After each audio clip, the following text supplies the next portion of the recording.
ئازان و خۆشویستان ئەمڕۆتان شاد و ئەم کاتتان باش جاریشتر لە خزمەتەوەی ئازیزان بۆ پێشکەشکردنی بەرنامەیەکی تر لە بەرنامەکانی دیالۆگ لەسەر پرسە گەرمەکان من و هاوڕێم ڕەحمان حسێنزادە ئەم بەرنمەیە ئامادەکەین و پێشکەشێکین هەموو پێشەمەیەک پێشکەش بە ئێوەی ئازیزەکرێت ئەم کاتت باش ڕەحمان ومێدەوارم باش بێگەرچی ئەزانم کە حتمەن سەختە باش بێ ئینسان لەم دۆخەیە. زۆر سپاسی تۆ دووبارە بۆ بەڕێوەبردنیان بەرنمەی ئەم ڕۆژمان و سڵاو بۆ بینەران و بیسەرانمان هەر بە خۆش شد ئاماژت پێکرد بەڕاستی نەوەڵا ڕۆژانێکی باش نییە لە دڵی ئەم شەڕە ماڵوێنان کەرەی کە کولن لە ڕۆژهەڵاتی ناوەڕاستە هەیە و ئەڵانی تر باڵی کێشاوە باڵی ڕەشی کێشاوە بەسەر کولی کۆمەلگای ئێران و بەرحاڵ هەر لەو یەک هەفتەی ڕابردووە کۆڵە کارەساتی لێکەوتوتەوە بەرحاڵ باسەکەش لەسەر ئەوەیەوە بە گوابێ هەر واردی بێت. زۆر باشە بەر لە دەستپێکردنی باسەکەمان بینەران ئاگادار بکەمەوە کە دیارەمە بەرنامەی 22می دیالۆگ لەسەر پرسە گەرمەکانە ئەمڕۆ ڕۆژی 19/6/2025 پێشکەش بە ئێوەی ئازیزەکرێ بابەتی بەسەرەکیمان یاخود تەنیا بابەتمان سەبارەت بەم جەنگەیە بەڵام ناچینە سەر لێکدانەوە و تاوتێکردنی لایەنە جۆر بە جۆرەکانی حتمما لە بەرنامەی تر و لە جێگای ترام کارەمان زۆر کردوێستە ئەمڕۆ زۆرتر لەسەر چی بکرێ و چیکردن تەرکیزەکەین من و هاوڕێم ڕەحمان حسێنزادە و دیارە لەم بابەتەوە ئەوەی کە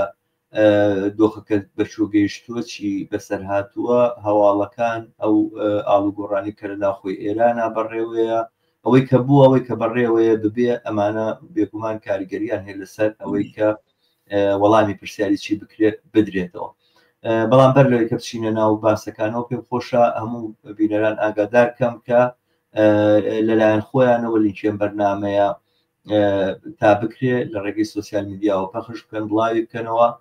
ئەوەش بڵێن بە هیمەتی ڕێ ئازیزمان جەماکرێکار ئەم بەرنمەیە ڕاستەوخۆ لەسەر کلاب هاوسیش بڵاو ئەبێتەوە بەداخەوە ئەو کۆمنتانی لەوێ دێ ڕەنگە نتوانین ئێمە لە ستودیۆ بیبینین بەڵام بەپێی تواناوە بەپێی ئەو دەرفەتەی کە بۆمانە ڕسێ لە بەرنمەیە ئەو کۆمنتانەی کە بیان بینی لە ستودیۆ ئەوانەی لە ڕێگەی فەیسبوکەوە دێن یاخود لە ڕێگەی یوتیوبەوە دێن ئەو دەدەین وەڵامیان پێ بدەینەوە بچینە سەریان. هاوڕێ ڕەحمان من باسەکە هەزەکەم بەمە دەرستووە ئەم جاریان لەبەرەوەی کە زانم وەک سکرتێر یاخ وەکو ڕئیسی دەفتەر سیاسی حیزبی حکومەتی سەنەدێکی بڵاو کردوتۆر لەسەرەوەی چی بکرێ و لەم دۆخەیە چۆنچۆنی لە بەرامبەر ئەم جەنگە کۆنە پەرستانە و موسیبەتەکانی ڕێکخراوبوون وەڵامە لە چەند محوەرە ئەم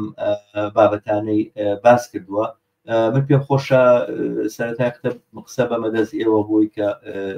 بابەتەکە ببەرینە پێشە فەرموو. دەستی تۆ خۆش بێ بەحاڵ ئەمڕۆکە کە پێنجشەمبەیە دروست بەرەو ئەوە ڕۆین 6 ڕۆژیاییتر بەرەو ئەوەی ببێ بە هەفتەیە کە ئەم شەڕە ماڵوێرانکەرە دەستی پێکرد بە دروست شارەت پێکرد لە باری لێکدانەوە تەحلیلکردن لەسەر وەزیەتەکە هەر لە ماوەی ئەم 6 ڕۆژێک هەفتەدا زۆر کارمان لەو بابەتەوە زمانەکانی فارسی و کوردی و ئەوە کردووە مەسان هەر بۆ نمونە تۆ باست کرد ئێمە هەر لەو ماوە چەند ڕۆژەدا سێ ڕاگەیاندنی حزبی کۆمونیست کاریگەری حکومەتیست دەرچووە لە ڕاگەیاندنی یەکەماندا هەرەوەی تۆ ئاماژەت پێکرد باری لێکدانەوە و تەحلیل و هەڵوێستی حیزب و ئەوەمان بەڕوونی باس کردووە لە ڕاگەیاندنی دووەماندا هۆشداری خۆمان بەرابەر بەم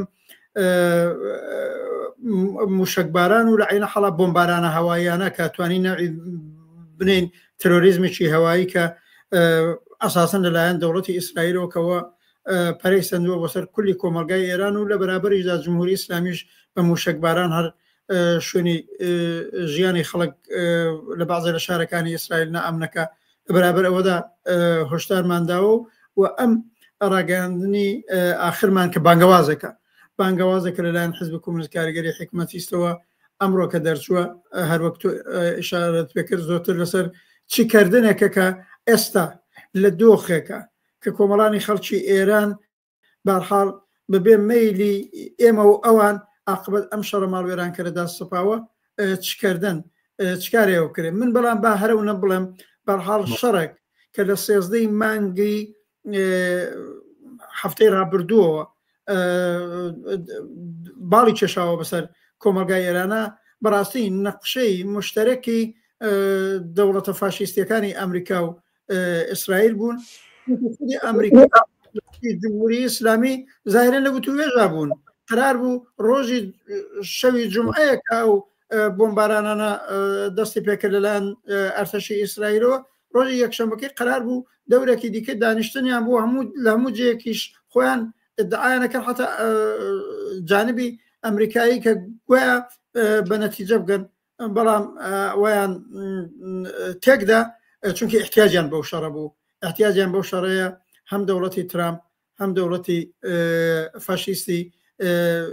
ئیسرائیل بە سەرۆکایەتی نەتانیاهو ئەمەیان کردووە. طبعا دیارە خۆسەهمی دەوڵەتی تروریستی جمهوری ئیسلامیش لە شەڕفرۆشی لە منتەقەکەدا کەم نییە، 46 ساڵە ئەویش بە سیاسەتی شەڕفرۆشانەی و کە دیومانە لە وڵاتانی منتەقەکە بۆ خۆی جزوێکە بەشێکە لە پێکەنانی ئەو هەلومەرجەی کە شەڕی ئاوا گەورەی خەوماوە. بەڵام با ڕاستەوخۆ بچینە سەر چکردن بەو مەعنا ئێستا ئەو شەڕە لە ماوەی هەر ئەو 6 ڕۆژەدا بەرخلافی پروپاگەندی دەوڵەتی ئەمریکا و بەتایبەت ئیسرائیل و ڕەسانەی سەربەوان کۆڵێک لێکەوتەی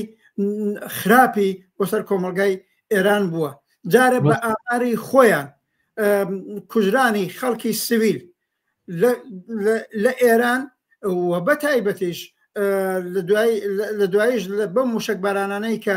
کراوە لەلایەن جمهوری ئیسلامیەوە لە خودی شارەکانی ئیسرائیلیش لەسەرەیە، ینی ئەوەی ئەوڵین تەلەفاتی هەر شەڕەکی ماڵوێران کرد خەڵکی بێدفاع، خەڵکە کە هیچ نەخشێکیان لەم ڕوودا و ماڵوێرانکەرانەدا تیاچن ئەوە تیاچووە. ئەوڵەوە ئدعای دەوڵەتی ئیسرائیل ئەوە بوو کە لە شوێنە هەستەیەکان و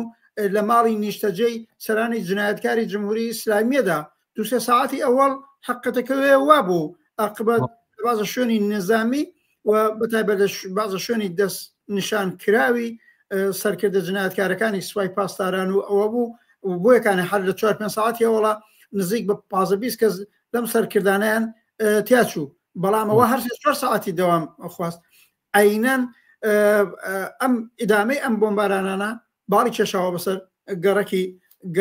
گەڕەکی شار گەڕەکەکان لە شاری بۆکتاران یا شارەکانی دیکە و مناڵی تیا کوژراوە، خەڵکی عادی تیا کوژراوە، ئەوە ئەو تەلەفاتە ڕوویداوە و دوایەوە کاریان کێشایە هێرشی نظامیان کێشایە سەر شوێنی تەولیدی و شوێنی نەوت و گاز و ئەوانە هەموو ئەوانە بەولاوەتر هەر ئێستا ئاوارەیەکی زۆر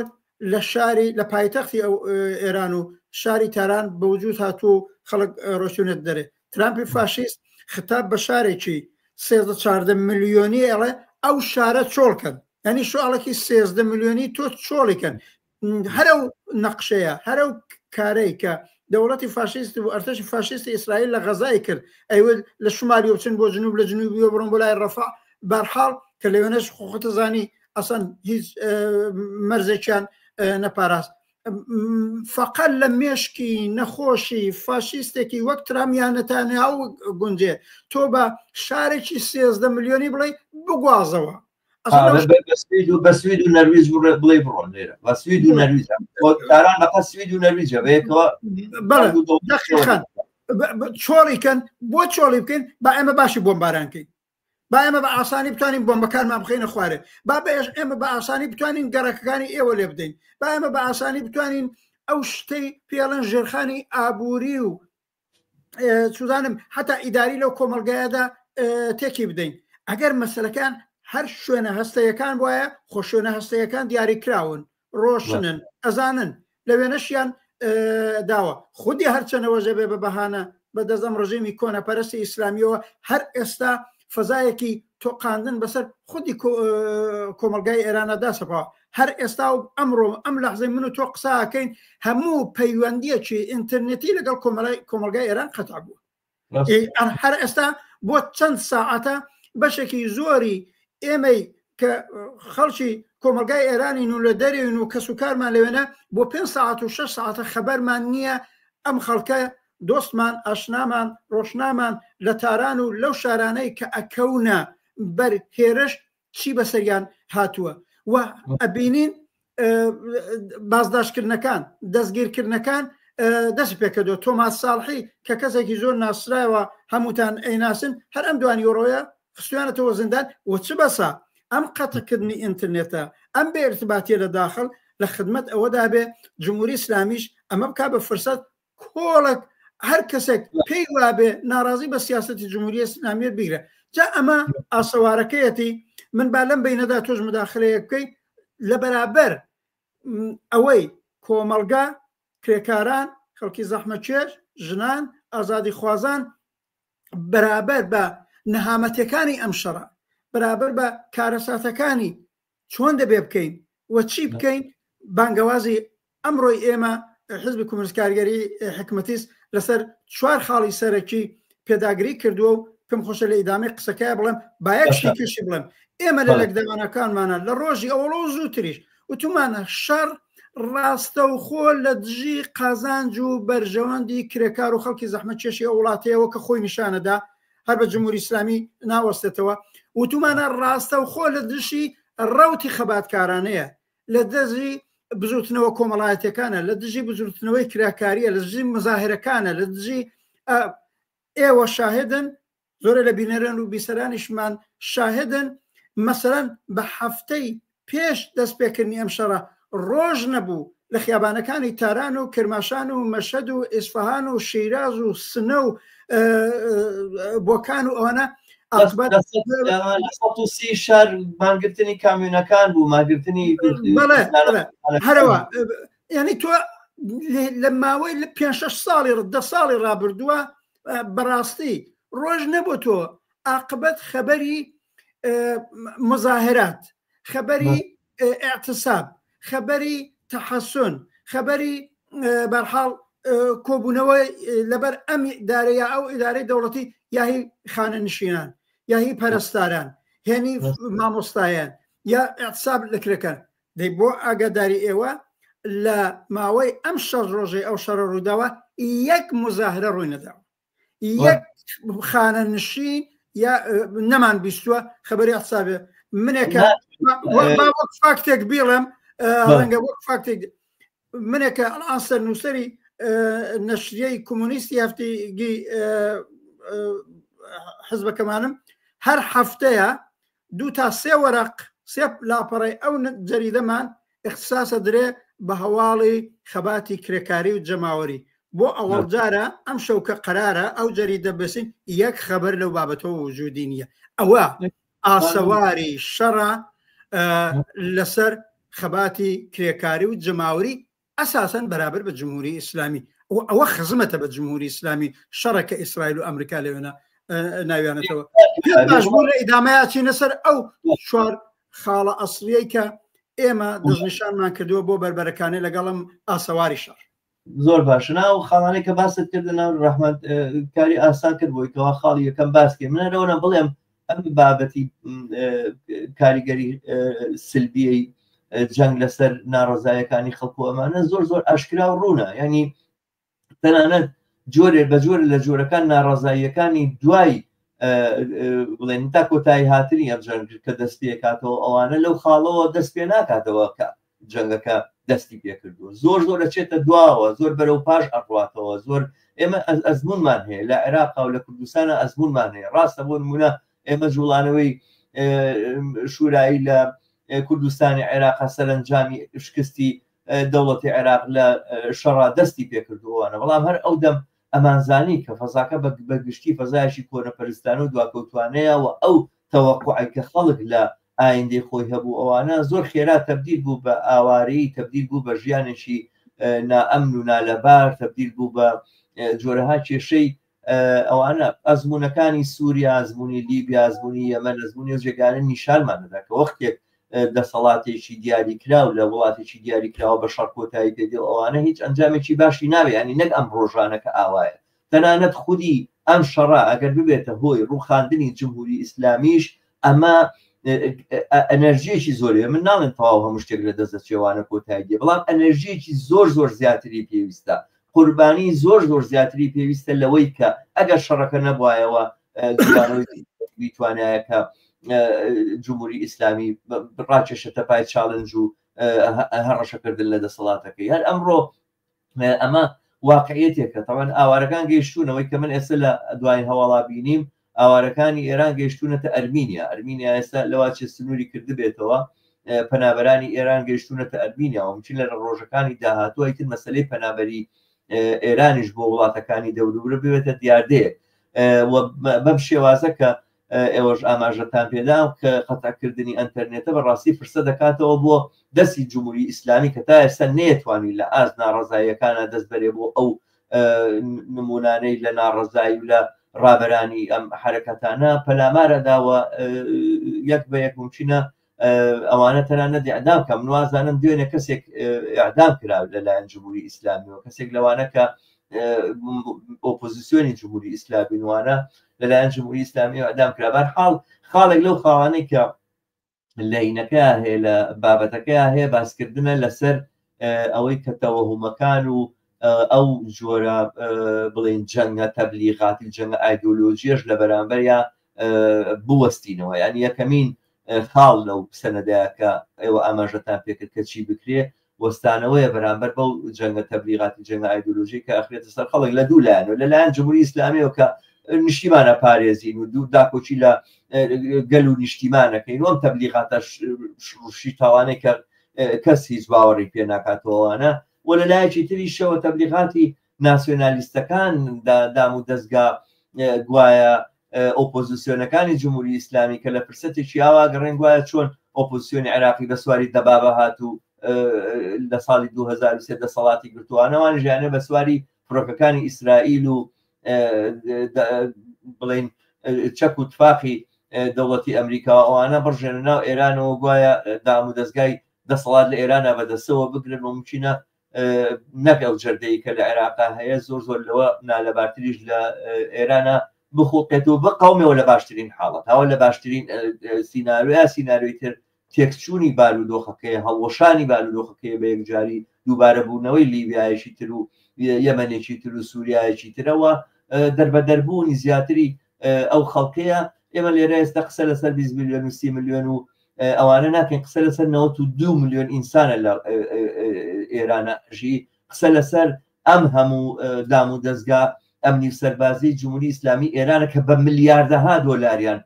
هەڵگرتۆگین کردووە ینی ئێران لە سای دۆخێکی ئاوایە ممکنە ببێتە سیناریۆیەکی ڕەشکە ئەوەی کە لە عێراقا ڕوویداوە بەڕاستی لە چاوی یاری مناڵان بێت ئەمە ئەو ئایندەیە کە چاوەڕێمانەکە بەشی یەکەمی ئەو بەیاننامە یاخود خاڵ یەکەمی ئەو بەیاننامەی باسیەوە کە من پێم خۆشە سەبارەت بەوە لە تۆ زۆرتر بیستین فەرموو دەستت خۆش بەشێک لەلایەنی ئەو خاڵەتۆ باست کرد بەڵام من با یەکجێ بڵێم لە نێو کۆڵک ئەرک کە ئەم لەم دەورانە تا ئەکەوێتە سەر شانی کرێکاران زەحمەتکێشان جەماوەر لە کۆمەلگا و بەتایبەت بەشی پێشڕە و ئاگا و وشیار و ئێمەش وەکو بەرەی چەپ سۆسیالیستەکان کۆمۆنیستەکان زۆرە ئەرک و کار هەیە ئینسان باسی بکە لە بەرابەر کارە ساتەکانی ئەم شەڕەدا بەڵام ئەمە هەمووی بە یەکجێ ناکرێ ئێمە لەم هەلبمەرجەدا لەسەر چوار محوەری ئەساسی تەکیدمان کردووە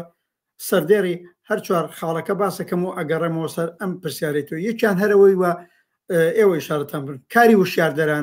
کاری وشیاردەرانە بەرابەر بەم شەڕەی کە ڕووی داوە دوو کاری سازماندان و خۆڕەخستنی خودی ئەو جەماوەرە بۆ بربەرەکانێکردن لەگەڵ ئاسەواری خراپی ئەو شەڕە لەوەی ئاوارەجی بەوجود دێ لەوەی بێ ئیمکاناتی بەوجود دێ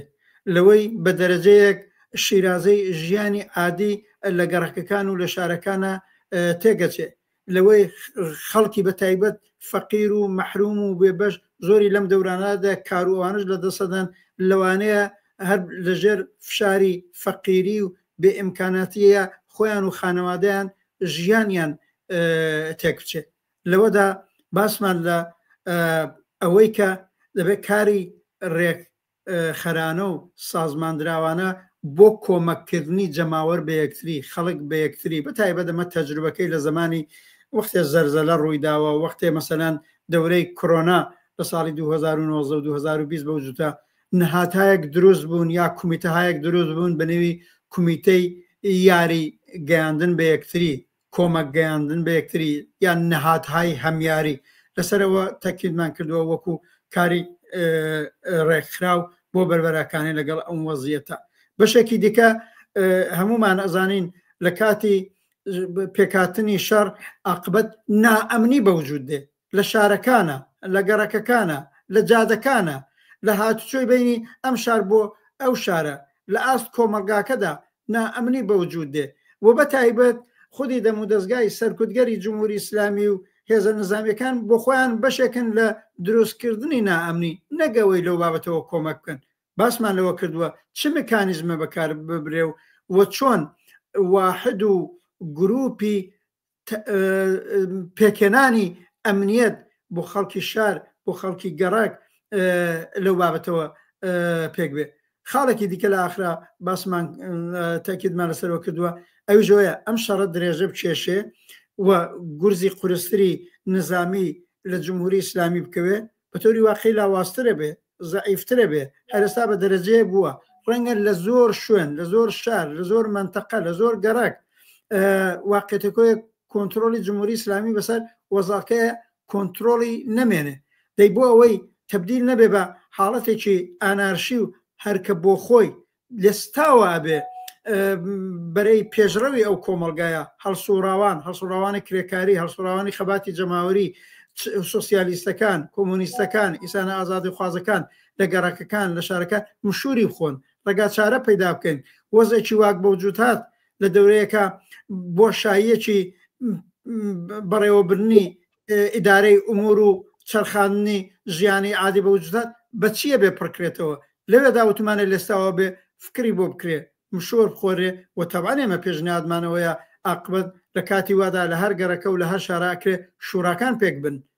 تۆ بۆ خۆدیێکی لە هەڵسوڕاوانی شۆڕایی بووی ئەگەر حتا بۆ ماوەیەکی کورتیش بێ ئەو وەختەی بۆشایی دەسەڵات لە سولەیمانی و هەولێر و ئەو منتەقانە بەوجا بۆ ماوەیەکی کورتیش بێ عاقبەت شوراکان بەوجود هاتبوون و واقعان ئەگەر یەکێتی و پارتی لێگەڕایان ئەوان زۆر نموزجی باشتری بەڕێوەبرتنی ئیدارەی کۆمەلگاکە بە قازانجی خەڵکیان هەر لەو ماوەی سێ هەفتەیە بەڕێوە بدو ئەوان تێکیاندا و ئاوارە گێکەش تەبعان منزورمەیە لەم سەر چوار خاڵە تاکیدمان کردەوە با بگەڕێمەوە سەر خاڵی ئەوەڵی وشیاردەرانە تۆ بەشێک لایەنیت باس کرد با من چەند تاکید بکەم ئەویش ئەوەیە ئەڵان دوولایەنی ئەم شەڕە لایەنێک منزورم ئەمریکا و دەوڵەتی فاشیستی ئیسرائیل و دەست و پەیوەندەکانیان و ڕسانەی گەورەشانەیە و هەتا ڕسانەی فارسی زمانی وەکو ئەو تلویزیۆنی ئیران ئەنتەرنەشناڵ ئەڵان لە هەموو کەس زیاتر چاوی لەکرێ ئەمە بەجێوەی ئیران ئەنتەرنەشناڵ بێ ئیسرائیل ئەنتەرنەشناڵە بەڕاستی بەو حازە حتا BBC کە بڕێک لەو معتەدلترە لەوە بگرە ڕسانەکانی دیکەوە بگرە نەتەنیا ئەوە ڕسانەی ئۆپۆسیۆنە دەستڕاستیەکانی ئێران هینی سەڵتەنە تەڵەبان مەشروتە خوازان بەشێک لە کۆماری خوازان هی ناسیۆنالیستەکانی کورد و فدرالیستەکان هەمویان یەکەم چاواشەکاریە کە لە قەدیمەوە کردویانە و ئێستاژەم ڕۆژانە پەرەی پێدەن ئەو ژەوەیە گۆیە ڕزگاری خەڵکی ئێران لە نەتیجەی ئەم بۆمبانەی جەنابی نەتانیاهو بە کۆمەکی ترامپ بەوجود دێ گویا ئەمە کۆمەکەکە بۆ نەجاتی خەڵک لە دەست جمهوری ئیسلامی بەڵام بیر لەوە ناکرێتەوە چه ئایندەیەکی ڕەشوعدادن ئێمە لێرە کاری وشیاردەرانە پێویستە و ڕوو بەو خەڵکە وتمانە جمهوری ئیسلامی زۆرە خراپە بە ئیرادەی خۆمانە بەسەر نگونیکەین هەموو مسی 40 ساڵە تێکۆشاوین بەرد لەسەر بەرد خەباتێکی جەماوەری و بزوتنەوەیکی سەرنگوزنی خوازمان پێکێ نابوو کە لە دەیمانی 96 و ئابانی 98 و ئاخێزی 2-3 ساڵەوە پێشی دوای قەتڵی ژینا خۆی نیشانەدا جارەتر بێتەوە مەیدان و جمهوری ئیسلامی سەرنگونکە ئەمان اتفاقەن بەم شەڕ و شەرفرۆشیە بەری ئەو خەباتە سەرنگون خواز و جەماوەریشیان گرتووە تومانە خەڵچینە ئەمە لە دژی خەباتی حتا سەرنگونی خوازە جمهوری ئیسلامیە بێ ملی بشکێ و بڕوە بەڵام ئەم کارەی ئەوانەکەن دوا ڕۆژێکی تاریکتری بەدواوەیە چاوتان بکەنەوە چاو لە عێراقی دوای ڕژیمی فاشیستی بەعسکەن هەتا ئێستا چ وەزیەتی بەسەر و خەڵکیان لە سەراسەری عێراق و کوردستانەکەشی داسەپاوە چاو لە ئەفغانستان کەن ئەفغانستانی دوای دەوڵەتەکەی سەر بە سۆڤێتی نەجیبوڵڵا دەورەیە مجاهد هات دەوڵەیە تاالبان هات چ ڕۆژە ڕەشیەک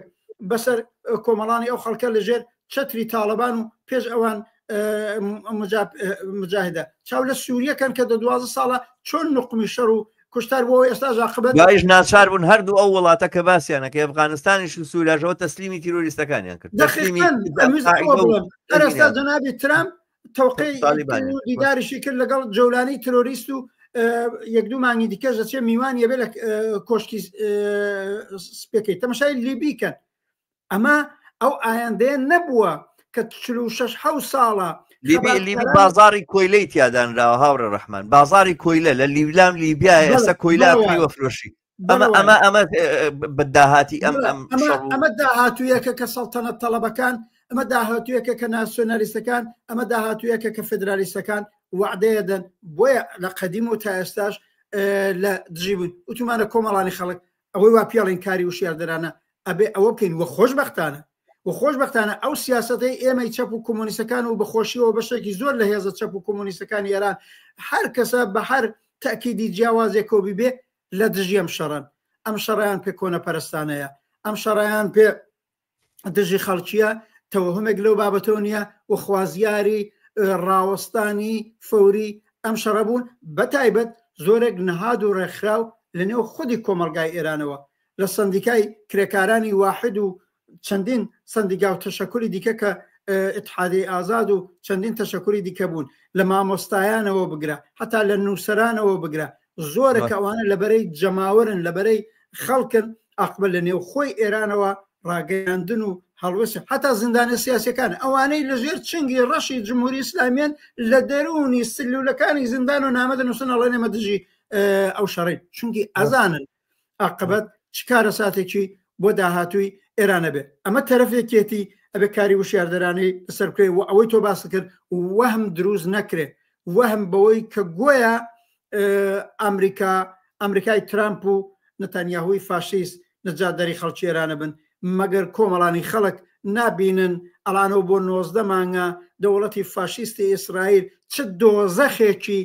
لە غەزە دروست کردووە نزیک 60,000 ئینسان کە بەشی زۆری منداڵە لەوێنە تیاچوون کولی ئەو شارە کە نزیک 2 ملیۆن خەڵک تیاژە لەگەڵ خاگی یەکسان کراوە ئایا ڕژیمێکی فاشیستی کۆنەپەرست نەکرد بە سابقەی ئەم 19 مانگەی بە سابقەی دەوڵەتی فاشیستی ئیسرائیل کەڵام بۆ 76 ساڵە هەیە بەغیرە ترۆریزم بەغیرە کوشت و بەر لە دژی خەڵکی مەحرومی فلەستین مەگەر شتێکی دیکە لە کارنامەکەیدا هەیە ئایا بزوتنەوەیەک لێرە ئابێ ئینسان بڵێ نەنگیان بێ سەڵتەنەت تەڵەبەکان و مەشروتە خوازەکان نەنگیان بێ ئەوانی هاوکاریشیانەکەن عەبەی موهتەدی کە هەر ئێستا ئەمریکا بۆ داوایە کرد کە گفتوگۆ لەگەڵ جمهوری ئیسلامی ئەمەکەن لەگەڵ بکەم هەم سەڵتەنەت تەڵەبەکان لە زمانی ڕەزا پەهلەویەوە لە هەموو کەس زیاتر پێشوازی ئەوەڵەن لە سەرکەوتنی ترامپ و دواتر ئەم سیاسەتە کۆنەپەرستانەی ئەو کردووە و لەکەنە ڕەزا پەهلەوی یەکەم شەخسیەتی سیاسی ئۆپۆزیسیۆنی ئێرانیەکە ماوەی 2 ساڵەوە پێش هەستا چووە تەلەڤیڤ لەوێنە میوانی نەتەنیاهوو بۆ گویا هاوپەیمانەتی بە شخصی ڕەزا پەهلەوی لە ماوەیەم 2 مانگەیە لە پێشە هەرچیەکەڵێ عەبدوڵڵا موهتەدیش بە ڕۆژێ دواتر هەر عینی قسانی ئەو تێکرارەکاتەوە و زۆر بێشەرمانە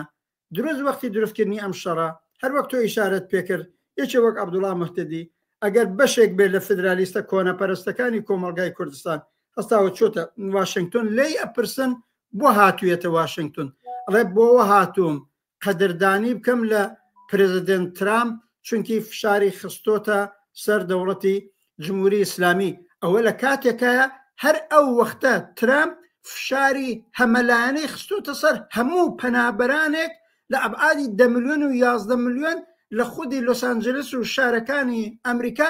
گەورەترین تەظاهراتە حەق خوازانەکان هەرەو کاتەی جنابی موحتەدی قسانەیە کرد لە دەرەوەی ساختمانی تلویزیۆنێکە ئەو مساحبەی تیا بکە ئاعترازاتی جەماوەر بووە. ئینسان ئەبێ بڵێ کۆمەڵانی خەڵک چاو لە ناوەرۆکی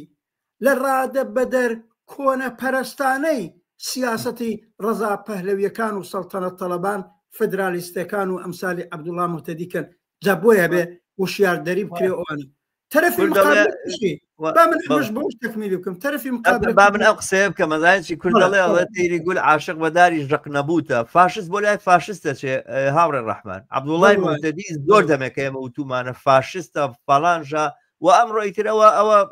نمونونەکەی و بڵین نمونە جوانەکەی وا لە ئەمریکای حکومەکە معلومەکە ئەو کارە کاتوانە زۆر لەگەڵ بیر و بۆچوون و ناوەرۆشی سیاسەتی خۆیان وەفادار وایە. تەرەفی مقابلەکەشی کە کاری وشیاردەرانەی لەسەر بێ جمهوری ئیسلامیە جمهوری ئیسلامیەکی تا سەر ئێسقان کۆنەپەرست و پێویست ناکە لەسەر ماهیەتی ئێمەکە 47 ساڵە لە خەباتە لە دژی جمهوری ئیسلامی قسەی زیاتر بکەین ئەویش کەوتۆ بیت و بالۆرەی ئەوەی کەوە دفاع لە وەتەنەکە و دفاع لە میهەنەکە و ئەتم قسەی ئیسلامیان لەبی چۆتەوە ئەمڕۆژانە هەر قسەی ناسیۆنالیستی و ملی وەتەنی ئێران و میهەنی ئێران و نظامی عەزیز و بەرحاڵ لەواکە و گویا ئەوان بەرابەر بە فاشیزمی ئیسرائیل ڕاوەسۆن ئەویش چەواشەکاریە ئەویش هۆقەبازیە ئەویش درۆیە دەنەچە بەشێ لە کارمان کە وتمانە کاری وشیاردەرانەیە ئەم وەهمانە بێ بڕەمێنەوە لە بەرابەردا کۆمەڵانی خەڵک وتمانە لە دژی ئەم شەڕە کۆنەپەرستانەیە ئەم شەڕە دژی خەڵکیە ئەم شەرابێ بە زووترین کات ڕابوەستێ و تەواو بێ لە هەناوی ئەم شەڕەدا تەناسەرە دەرزیەکیش هیچ قازانجێک بۆ کۆمەلگای 90 ملیۆنی خەڵکی ئێران نەتەنیا وجودی نییە هەر ئەم هەفتەی کە گوزەراوە کارەساتە و هەر پەککەوتنی خەباتە جەماوەریەکان لە ماوەی ئەو 6 ڕۆژەیە بۆ خۆیەوە فاکتێکی گەورەیە و غیرەزەوەی تەنانەت داینین جمهوری ئیسلامی تێک بچێ تێگڕمێ ئەواڵەن خامنەیش بکوژن عاقبەت ئەمریکا و ترامپ و ئیسرائیل دار و دەستە ڕاستیەکانی ئێران بەهێزەکەن و مسلحیانەکەن و دایانە سەپێنن بەسەر خەڵکی ئێرانە هەر وەک تاڵەبانیان بەسەر خەڵکی ئەفغانستانە داسەبان هەر وەک جۆلانیان بەسەر خەڵکی سووریا داسەبان بۆیە بەرەی کرێکار بەرەی زەحمەتکێش بەرەی ئازادی خواز بەرابەری خواز کە بە خۆشیەوە لە نێوخۆی کۆمەلگای ئێراندا بەرەیەکی قەویە و بەڕاستی هەر بە ئەو ڕاگەیاندنانەی ئەم ڕۆژانە دیمان وەهمیان نییە و ئومێدیان نییە بەم شەڕ و شەرفرۆشیەی ئەمریکا و ئیسرائیل ئەتوانێ هێزێکی کاریگەری سەحنەی سیاسیەکە بێ و بۆ ئەوەڵجار نمونەیەکیان بدرێکە جیاواز بێ لە وڵاتانی دەوروبەر. ئەزانین چۆن ڕەحمان ئەم باسە زۆر گرنگە گەرەوە دەورانی جەنگ بڵین جەنگ یەکەم لە دژی عێراقیان جەنگی دومیش لە دژی عێراقوانە بوارێک هەبوایە بۆ تەوەهم و وەهم بڵاوکردنەوە ئەوانە بە بڕای من ئەمڕۆ ئەوەی خۆی حەز نەکا بخەڵەتێ ناخەڵەتێ بەم تەبلیغاتانە ئێمە 3-4 تەجروبەمان لەبەر چایەوە ئەفغانستانەوە سووریا ئەوە عێراق لە عێراقە تۆ دەسەڵاتت لە بەعسەنەوە داد بەدەست کۆمەڵێک گروپی مافیایی شیعە و لە کوردستانیشە بارزانی و یەک بنەماڵی تاڵانکارت کرد بە حاکم بەسەر خەڵکەوە ئەمە ئایندەی ئێمە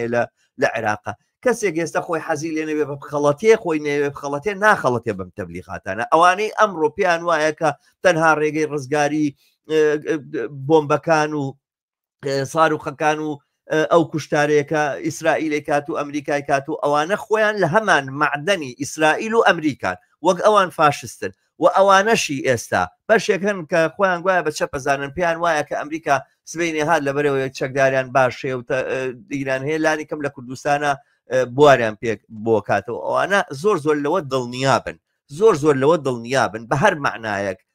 تۆ کۆمونیست و چەبی لە ژێر سایی سیاسەتی ئەمریکا شوێنت پێ نادرێ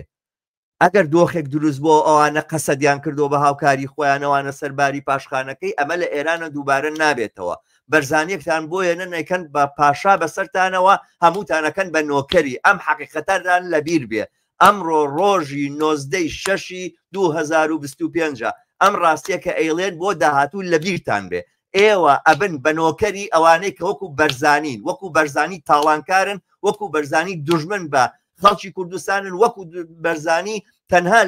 لە کۆنەپەرستی بەولاوە هیچ شتێک لە مەزهەبیانان نییە ئەگەر ئێمڕۆ ئەم سیاسەتتان هەڵبژاردووە سبەی نەڵێن نەمانزانی زانیمان ئێوە خۆتان حەزەکەن بخەڵەتێن پێتان خۆشە بخەڵەتێن اینجا سەبارەت بەم دۆخەی تریش کە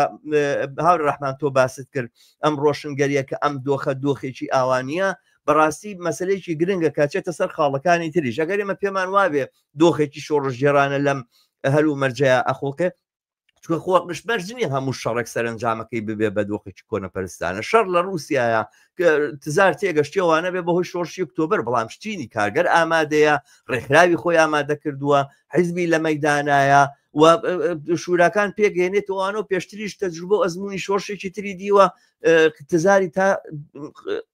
بڵێن قەراغی ڕووخاندن بردووە مەرجنی هەموو شەڕێک ئەنجامەکەی کۆنە بەڵام ئەمەی لە ئێرانە هەیە و ئێمە ئەیبینین و ئەمانە ئەم واقعیاتە زیاتر و زۆر بەرجەستەتر دیارە کە ئەم دۆخە نابێتە هۆی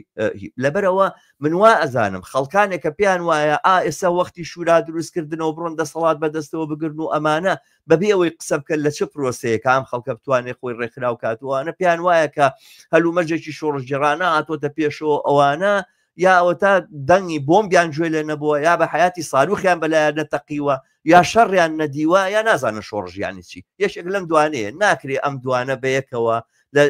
لە هەلومەرجێکی ئاوایە تۆ بتانی دەمجاکەی تۆ ئەوانە دیارە لە کاتی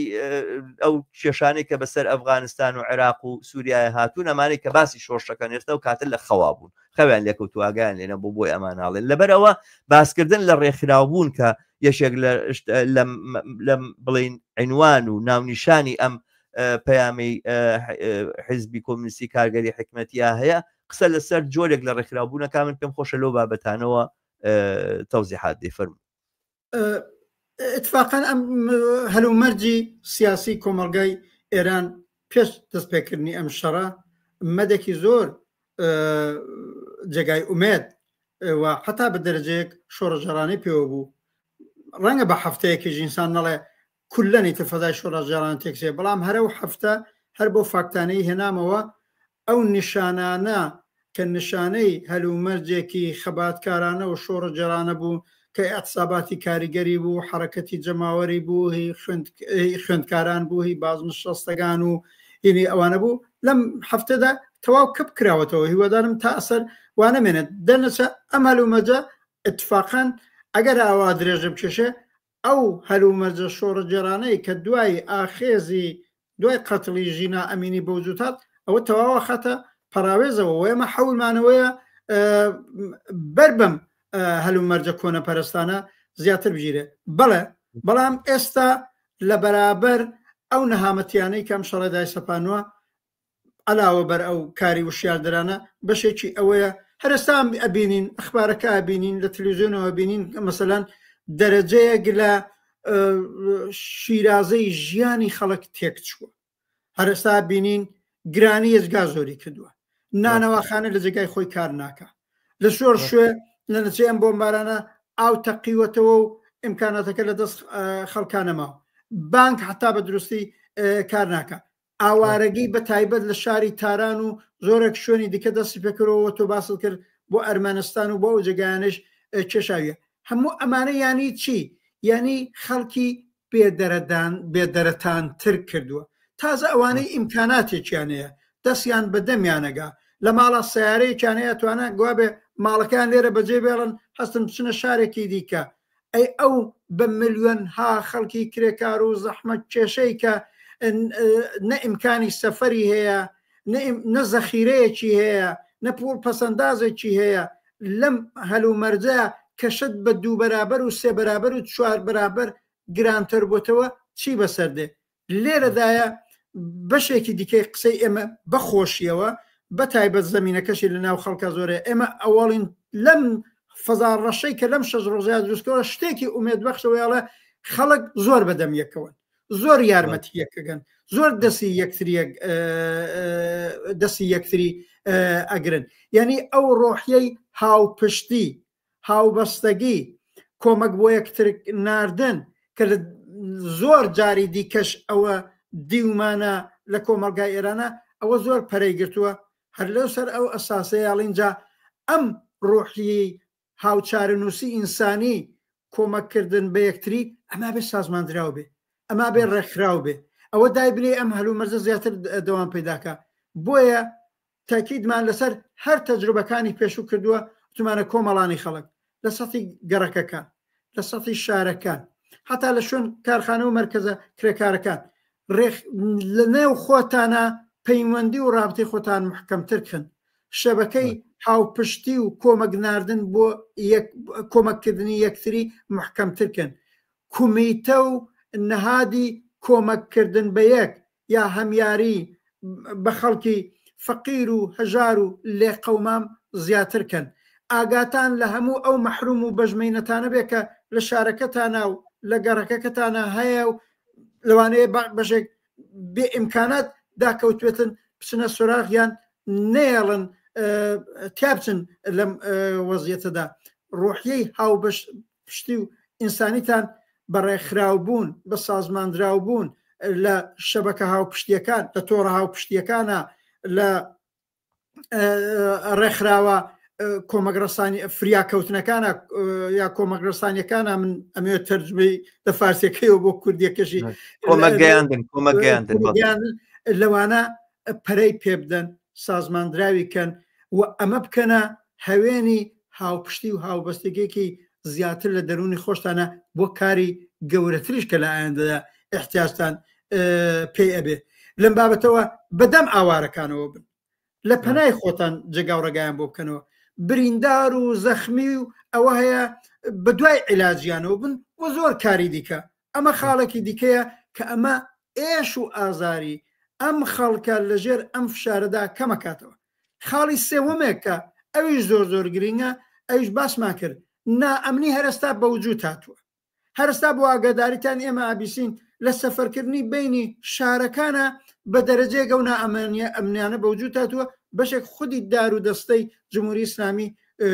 دروستەکەن لە گەڕک و لە شارێکی گەورەی وەک تاران کە بەشێک خەڵک بەجیان هێشتووە لە گەڕەکەکانە بە دەرەجێ و نائەمنی و ئین خۆتان نەزانن ئینسانی ڕەزیل و پەسفترێت لە وەختیدا بەوجود دن بە دزی و تاڵان و ترۆرکردن و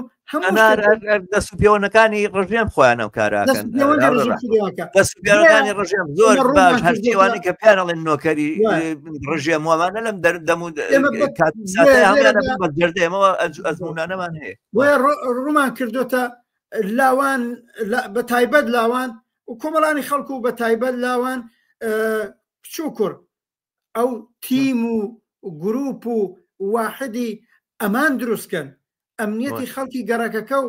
دەوروبەریان بپارێزن حتا لە سەفەرکردن بۆ ئەم لەولا ئاگایان لێکتر بێت دروستکردنی ئەم گروپە کە تەمینی ئەمنیەت بکەن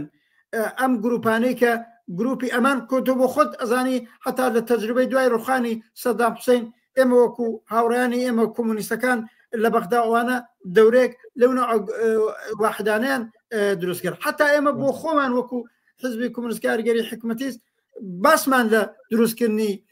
گروپەکانی گاردی ئازادی واحدەکانی گاردی ئازادی هەیە ئەوە باسێکی دیکەیە و فقط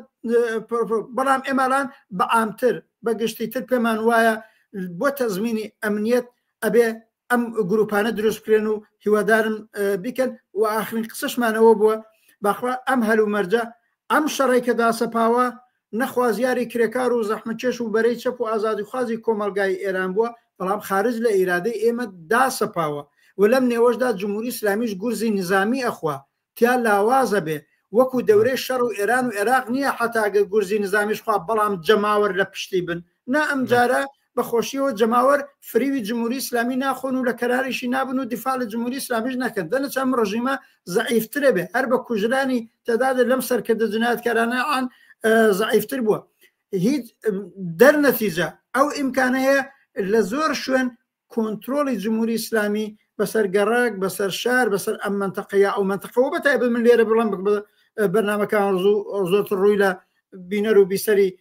خەڵکی کوردستان و ئەوانەیە بە تایبەت بە هەلو مەرجی جیاوازێکە کۆمەلگای کوردستانی هەیە لەوانەیە کولی ئەو کۆمەلگایە زۆر زووتر لەژێر کۆنتترۆلی جمهوری اسلامی دەرچێت دێ لەژێر کۆنتترۆلی جمهوری اسلامی دەرچێ بێڵین هەروە هەرچی بە هەرچی بێ نا ئاورە ڕەحمان من لێرە شتە بڵێم هەرچی بە هەرچی نابێ هەر ئێستا حیزبەکانی کوردستانی عێراق خۆیان بۆمە ئامادە کردووە ڕاستە نایەڵێن ڕێگەیان گرتووە کە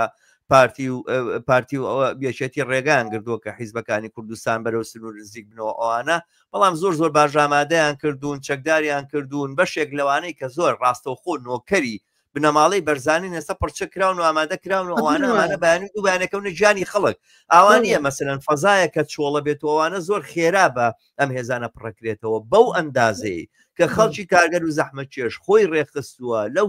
بڵین تۆڕی کۆمەگەیاندنانەوە کە تۆ باسێکەکەی لەو گروپانەی کە پاراستنی ئەمنیەتەوە ئەمانە بەو ئەندازەی کە خەڵک دەتوانێت خۆی ڕێکخە بەو ئەندازەیە تۆتوانی بەرگری لە دەستکەوتەکانت بکەی ئەگەر نا ئەوەی لە کوردستانە ڕوویدا لەوێ ژوودا ئەمە لە شوراکانمان دروست کرد بەلەدیەی شاری سلێمانی و کارەبای و ئاوی لەلایەن شوراکانەوە دروستکرایەوە و سازدرایەوە خەستەخانەمان لە تەواوی بنکە شورایەکانە دروست کرده بوو بەتەنگ ئاوارەکانەوە ئەڕۆیشتین ئەو شتانەی کە لە دام و دەستگاکانی ڕژێم دزرابوونەوەوانە ئەهێنرانەوە بۆ بنکەکانی شوراکان بۆی ببرێتەوە بۆ بەژەوەندی گشتی سوودی لە وەربگیری هەموو ئەمانە کرا بەڵام پارتی وێچێتی بە پشتیوانی ئەمریکا بە پشتیوانی ئێران بە پشتیوانی تورکیا هاتن تەواوی ئەو دەستکەوتانیان لە دەستی خەڵک سەنەوە ئەم جارەیان ئەم چەکدارانە نەکتەنها لە پشتیوانی ئەمریکا لە پشتیوانی ڕاستەوخۆ دوو بنەماڵەی چەکدار و دوو کۆمپانیای جەردەی کوردستانی عێراق بەهرەمەندن کوردستانی ئێران ئەکەنە ژێر دەستی نۆکەرانی خۆیانەوە ئەمە خەڵکی کوردستانە بێ ئاگای لەمە بێ من یەکشتی تریژێ هاوڕێ ڕەحمان لەو بەیاننامانەی حیزبانە هاتووە من کە ئەوانەی کە بیستەری بەرنامەکەی ئێمە بەشی زۆران لە هەرێمی کوردستان یاخود لە کوردستانی عێراقن من ڕووبەوانیش ئەڵێم هاوڕێیان کۆمونیستەکان ئازادی خوازان ڕۆژی هەرەوە نییە لەسەر فەیسبوک بنووسی تەیدی کاملاکەیت و ئەوانەوە بەشێک تەیدی ئەملا و بەشێک تەیدی ئەو لاپکەوە کۆی کە یاری نێوان بەرشەلۆنە و هین بێ ڕیال مەدرید بێ ڕۆژی ئەوەی خۆدا ئامادەکەی تۆڕەکانی کۆمەگەیاندن لە کوردستان دروستکەین بیرمان بێ ئەو ڕۆژانێک ئێمە ئاوارە بووین چوین بۆ کوردستانی ئێران چۆن ماڵەکانی خۆیانن بۆ کردینەوە و دەواازیان لە بەردەمی هەموو ئاوارەکانە ئاوەڵا کرد بۆەوەیکەوە هەست بە غەریبی و هەست بە نەبوودی و هەست بە بێدەرەتانی نەکەن ئەم ڕۆژگارە ڕۆژی ئەوەیە بێ هەر لە ئێستاوە ئامادە بین ئەو ڕۆژگارانە و ئەو کارانی کە بەسەر ئێمە هات زۆر نزیکە بەسەر خەڵکی کوردستانی ئێران بێ پێویستمان بەوە هەیە ئەم تۆڕانە لە هەر لە ئێستاوە ئامادە بکەینەوە هاوڕیانەی کە لەم بوارەیە کارکەن و کاریان کردووە ئێستا وەختیەوەی فکر بکەنەوە نەخشیان چێ بۆ داهاتوو و خۆمان زۆر زووتر ئامادە بکەین لەوەی کەوا ڕۆژگارێک بێت لە پڕا ببینین بەدایان هزار خەڵک بە سەدان هزار خەڵک ڕویان کردوتە کوردستان بەبێ بتوانین هیچ کۆمەشیشان پێ بگەێنین پشتیوانیکردن لە خەڵکی کوردستانی ئێران پشتیوانیکردنی نێوان کاگەران و زەحمەت کێشان لە وڵاتە جۆرا و جۆرەکانی ناوچەکەیە ئەبێ ئاوا بەم شێوازانە عملی بکرێتەوە و هەر ئەمەیە ڕێگەمان بۆ کاتەوە کە ئێمە هاوپشتی بینی کارگەران و زەحمەت کێشان لە گشت ناوچەکەیە پەرە پێ بدەین و فراوانی بکەینەوە دەست خۆش بێ ڕوونکردنەوەی باشدا لەسەر ئەم لایەنە و ئێمە سەر و ئینتزارەمان هەیە ئەو هاوپشتیە ئەو هاوبەستیگە و حمایەتە بەڵام بۆ تەکمیلی قسەکانی پێشوم ئەوەی تۆ دروست باسەکە دروستە لە تەجروبەی کوردستانەکان و لە کوردستانی ئێرانیشە بۆ شایی دەسەڵات بەوجود نایە وایە ئەگە بەرەی ئازادی خواز و بەرابەری خواست ئێمەی چەپ و سۆسیالیستەکان ئەوانەی وا خوازیاری ئەوەن دەسەڵاتێکی جەماوەری ڕاستە و خۆ بە ئیرادەی جەماوەر کە لە شوڕاکانە خۆی نیشانەدا بە موقع نەجوڵێنەوە و ئەو دەسەڵاتە نەکەوێتە دەست جەماوەرە کە ئیرادەی خۆی لە شوڕاکانە بێنێتە سەحنەی سیاسیەکە بە تۆری واقعی هێزە ناسیۆنالیستەکان و فیدرالیستەکان هەر خۆیان کەم نینەوە حیزبی دموکراتی کوردستان هەیە ئەوە دووسێ جەریانی زۆر بەدنێ و بنێوی کۆمەڵە بەناحەق بنێوی کۆمەڵە هەیە چیان جەریانەکەی عەبدوڵڵا موحتەدیە کە خۆی ئاوێزان کردووە بە ترامپ و ئەوانی دیکەش هەر بەو جۆرەن پژاکی پێ زیاد بووە لە چاو جاران و لەستاوە ئەڵە خۆم بۆ ئەو زعمە بەڵاوە پڕیەکەنەوە بەڵام قسەی ئێمەی چەپ و کۆمۆنیست و بەرەی ئازادی خواست ئەوەیە کە لەو بۆشایی دەسەڵاتانی بەوجودێ ئەبێت دەسەڵات بەدەست جەماوەڕ بێ ئیدارەی کۆمەلگاکە هەر لە ئیدارەی گەڕەکێکەوە لە شارێکەوە کە ئەگەر بۆشاییە دەست پێکات ئەماڵێن کۆمەڵانی خەڵکی گەڕک خەڵکی شار ئیرادەی خۆتان بە سوورەتی شوراکان بێتنە مەیدان ئیجازە مەدەن هیچ حزبێکی سیاسی لەسەروی ئێوە نە حزبی چەپی نە حزبی ڕاستی دەسەڵاتی بەسەر ئێوەدا داسەپێنێ نە کۆمۆنیست نە فێدرالیست دەسەڵاتی بەسەر ئێوەیە داسەپێنێ شوراکان ئەو جێگایە ئەبن کە ئیرادەی جەماوەر جا هەر حزب سیاسیش ڕاستە یا چەپە بابێ لە کاناڵی شوڕای جەماوەر و شوڕای کرێکار و خەڵکی زەحمەت کێشەوە بەرحاڵ بڵێ سیاسەتی چییە و بەرنامەی چییە و چی بۆ ئەو کۆمەلگایە دەوێت ئێمە دەسەڵاتی سەر و خەڵکی ئیجازە نادەین جا ئەوە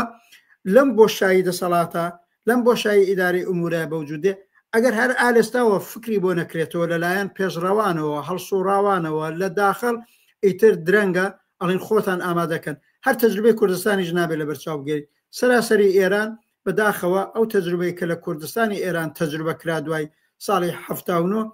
کەمتر کرا لە کارخانەکان و مەراکزی کار بەڕاستی شوڕاکان دەورەیە بەوجودان بەلام لە شارەکان و لە گەڕەکەکان جمهوری ئیسلامی بە دامەزرانی دەم و دەستگای خۆی ئیجازەی نەدا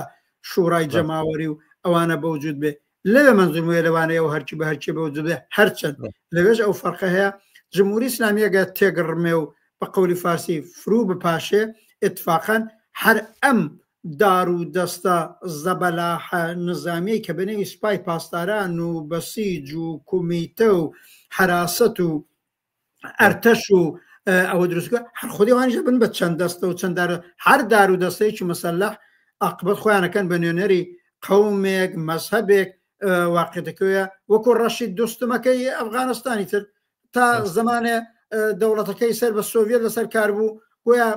ئەفسەری ئەرتەشەکەی ئەوان بوو ئەو ڕۆژەی ئەوان تێکچوون خۆی کرد بە نوێنەری منتەقەی نزار شەریفە نازان تاجیکەکانە شتێکی وایە خۆی بوو بە نوێنەری قەومێک و هەتا ئێستا عاقبەت گویا ئەگەر لە دەسەڵات بێ دەرنەچە ئەمانە بەوجود دێ بۆ ئەوەی ئەوە بەوجود نەیە قسەی ئێمە ئەوە بووە لەستاوە بێ لە فکری خۆڕێ خستن خۆ ئامادەکردن بۆ بەدەستەوە گرتنی ئیدارەی ئومورەکە و دروستکردنی شوڕاکانە ببن لە هەلومەرجێکی وەدا جا لە هەر شوێنێک حاکمیەتی ڕەشی جمهوری ئیسلامی بکرێتە کەنارەوە و جەماوەر خۆیان بتوانن حاکمیەتی خۆیان دابمەزرێنن ئەگەر لە منتەقەیەکە ئەگەر لە شارێکە لە گەڕەکە ئەوە بۆ خۆی قەدەم قەدەم کۆمەکەکە بە پاکردنەوەی دەسەڵاتی ڕەشی جمهوری ئیسلامی بۆ مانایە خودی ئەوە لە کۆمەکەکە بۆ سەرنگونکردنی جمهوری ئیسلامی بەهێزی جەماوەر نەکرەوەی لەسەرەوە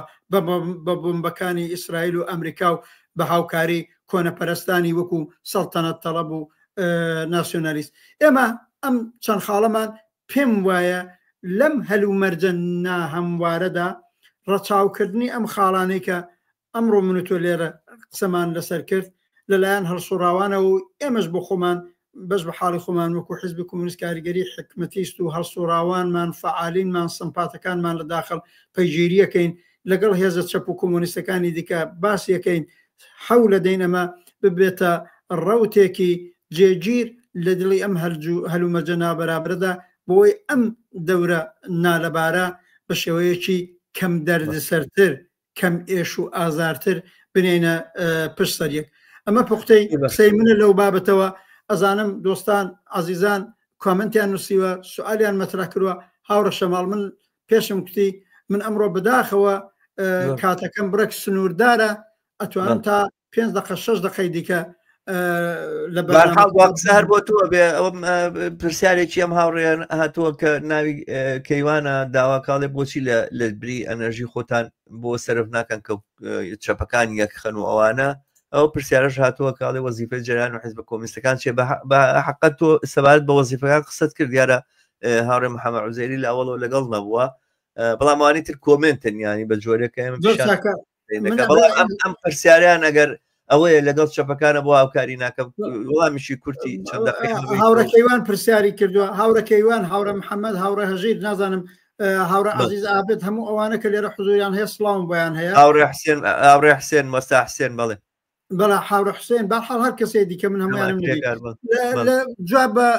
پرسیارەکەی هاوڕە کەیوانە ئێمە حەولمان بۆ داوە کەیوانجان ئێمە حەولمان بۆ داوە هەر بۆیە ئەلان شوڕای هاوکاری چەپ و کۆمونیستەکانی کوردستان شکڵی گرتووە هەم ئێمە وەک ڕێکخراوی کوردستانی حیزبی حکمەتیست هەم کۆمەڵە سازمانی کوردستانی حیزبی کۆمونیستی ئێران ئەوە بەیەکەوە وەکو دوو حیزب لەگەڵ تعدادێکی زۆر لە شەخصیات و هەڵسوراوی خۆشناوی کۆمونیست و سوسیالیستی قەدیم و جەدیدی کۆمەلگای کوردستان لە شۆڕای هاوکاریان اتفاقاً هەفتەی داهاتوو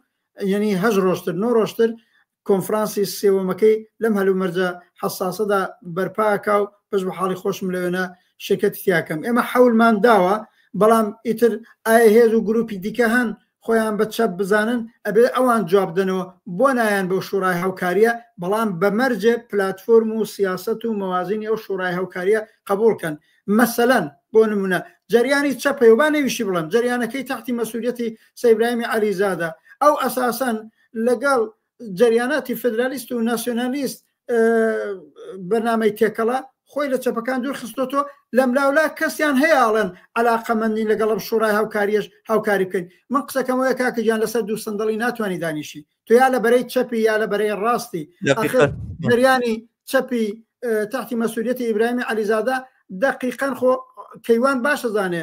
15 ڕۆژ لەوە پێش شخصی ئیبراهیمی عەلیزادە گەڵام عەبدوڵڵا موحتەدی کە ئەستا چووە قەدردانی لە ترامپەکە دانیشتن مزاکرەیان کرد قەراردادیش وادار قەول و قەرارایەکیان لەگەڵ یەکتریدانە ئێستا جەوهەری ڕاگەیاندنەکەی ڕێکخراوەکەی تحتی مەسئولی سەید ئیبراهیمی عەلیزادە وشکەوە نەبوو عەبدوڵڵا موحتەدی خۆی گەیاندە واشنگتۆن لەوێنە لە داڵانەکانی کۆنگرەی ئەمریکا و مەئمورانی دەستی چەندمی دەوڵەتی ترامپی دیوە و لە ئەوڵێن مساحبێ بە زمانی ئینگلیسی لەگەڵەکەڵە ئەڵەن بۆ هاتووی بۆ واشنگتۆن ئەڵێ هاتوون بۆ واشنگتۆن قەدردانی بکەم لە پرزیدنت ترامپ بۆ ئەوەی فشاری خستۆتە سەر جمهوری ئیسلامی دەی ئەڵانەتەوە باش بووەمە ئەم فرسەتی ئەبێ ئەڵان جەریانەکەی سەید ئیبراهیمی عەلیزادە و شخصی خۆی جواب بداتەوە ئەمە هاوپەیمانەکەتە عەبدوڵڵا موحتەدی هاوپەیمانەکەتە ئەتەوێ لەگەڵ عەبدوڵڵا موحتەدی هاوپەیمانی ئیدامە بدەی و دواییش ئیدعای چەپبوونیش بکەی و بڵێ لەگەڵ شوڕای هاوکاری چەپ و کۆمونیستیش عەلاقەم هەیە هاوکاری بکەم ناکرێت عاقبەتە و کۆمەلگایە چەند بەرەی جیاوازن لە بەرەی مەسەبی و سەلەفی تێدایە ئەکرا هاوکاریان لەگەڵ بکەی خۆوانیش ئیدعای خەباتەکەن و ئیدعای هەڵسوڕان دەکەن ئەوە فدرالیست و ناسیۆنالیستەیە ئەمە سیاسەتیانە هەرستا حیزبی دموکرات دەنگۆی گەورە ئەوە هەیە لەگەڵ جمهوری ئیسلامی لە وتووێژایە چی دەرنەتیجە منزومەیە بەرەیەکی شۆڕەجێڕی چەپ و کۆمونیست کە شۆڕای هاوکاری چەپ و کۆمونیستەکانی کوردستانە هەن بە هەر کەس خۆی بە چەپەزانێ خۆی لەگەڵەوە یەکخاو بێر لەگەڵی بێ استقبالیشی لێکەین لە سەتی سەراسەریدا 6 جریانی چەپ و کۆمونیست هەردووبارە شۆڕای هاوکاری چەپ و کۆمونیستەکانی ئێرانمان سازماندا و حزب حکومەتیستیشی تێدایە بەڵام بەرەی وەسیعتر و گرنگتری چەپ و سۆسیالیستەکانی کۆمەلگای ئێران لە نێو خۆی وڵاتە خەباتکارانی کرێکاری هەڵسۆراوانی فەرهنگیان و معلمان و بازنشستەکان و ئەوەی لە سندیکاکانە هەن ئەوەی لەو تەشەکل لە مەوجود ئەوەی وا 2-3 ساڵەوە پێش منشوری مطالباتی لانی کەمی کۆمەلگای ئێرانیان ئەلام کرد و زۆریش باش بوو لە ئوروپاش اتفاقاً هەمایشێکمان بەرگوزار کرد لە شاری ئەڵمان و هەر لەوێنەش اتفاقاً لەگەڵ هاوڕەکەیوان چاومان بە یەکتری کەوت بۆ ئەوەزار دەنچێمە حەولمانداوە بۆ ئەو بەرە لە جواب بە پرسیارەکەی هاوڕێ مەمەد زەیری ئەو لە ئەوڵی بەرنامەکەەوە نەبوو من داوای لە یەکەم هەر ئەمڕۆکە هاوڕێ مەمەد دیارە ڕفێقی عەزیز و خۆشەویست و نزیکی ئێمە حتمما فرسەتی نەکردووە چاو لەم ڕاگەیاندنی سێوەمی ئێمە کە وتومانە ڕێکخراوەکانی هەمیاری و کۆمەگرەسانی بەیەک سازماندن ئەینەن ئەوەیڵەت چبایەت کرد ئێمە لەوێنە باسی چبایەت کردمان کردووە مەمەد گیان و ئەتوانی چاوی لێ بکەن زۆر باشە دەست بەژاوی ڕەحمان وەختەکەت کەمە بەڵام بەرنامەکە بە پێز بوو بۆ مێدیەوەی کە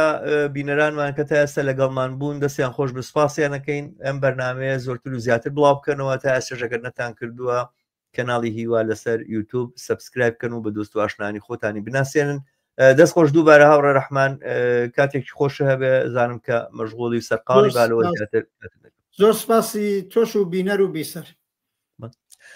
زۆر باشە ئازیزان و خۆشەویستان جۆرە دێنە کۆتایی بەرنامەی هەفتەیەشمان تا بەرنمەیەکی تر و دیداری تر لەگەڵ ئێوەی ئازیزا هەموو ئێوە بە شادی و کامەرانی ئەسپێرم مێدەوارم سبەینەتان لە ڕۆتان باشتر بێ کاتیش خۆش هەر بژی.